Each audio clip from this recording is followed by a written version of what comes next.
नमस्कार. माझं नाव दत्तात्रय शिवाजी मोहिते. मी राहणार तडगाव. दरवर्षीप्रमाणे मी मे महिन्यात तर शेपू टाकत असतो आणि त्या शेपूमध्ये ह्यावेळेस जरा वातावरणाच्या अभावी खूप असं दूषित वातावरण असल्या कारणाने म्हणा काहीतरी प्रॉब्लेम असल्यामुळं भाजीवर जरा आटोक्यात येण्यासाठी जरा कव्हर होत नव्हतं, तरी अशी पिवळे स्पॉट व्हायची भाजीला. तर मी एक दिवस मग असंच गांधीकडे गेलो भैया सर. तर त्यांनी मला कायझन म्हणून एक औषध दिलं, एक पावडर पुडा आणि एक आदमाचं एक बुरशीनाशक दिलं. त्यांनी एक छोटीशी बाटली दिली.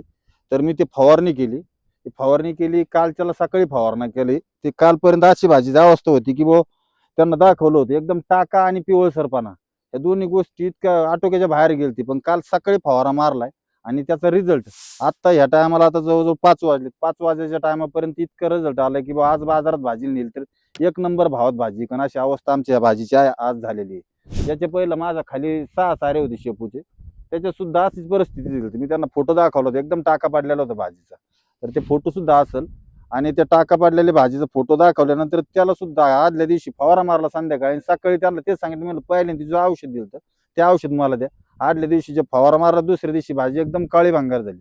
इतका रिझल्ट त्या औषधामध्ये भारी भेटला. त्याच्यात अंतर्गत पीक म्हणून दोडक्याचं पीक घेतलेलं आहे. आता हे दोडके लावलेले आहेत. या दोडक्याला सुद्धा आता अतिशय कळी, फुल अतिशय चांगल्या प्रकारे निघालेलं आहे.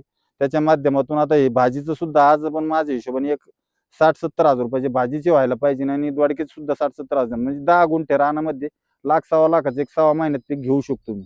फक्त त्याला रिझल्ट येण्यासाठी चांगल्या पद्धतीने त्याला मार्गदर्शन भेटणारी व्यक्ती असावं पाहिजे. तरच त्याचा 100% रिझल्ट भेटू शकतो. अशी परिस्थिती आहे शेतकऱ्यांची.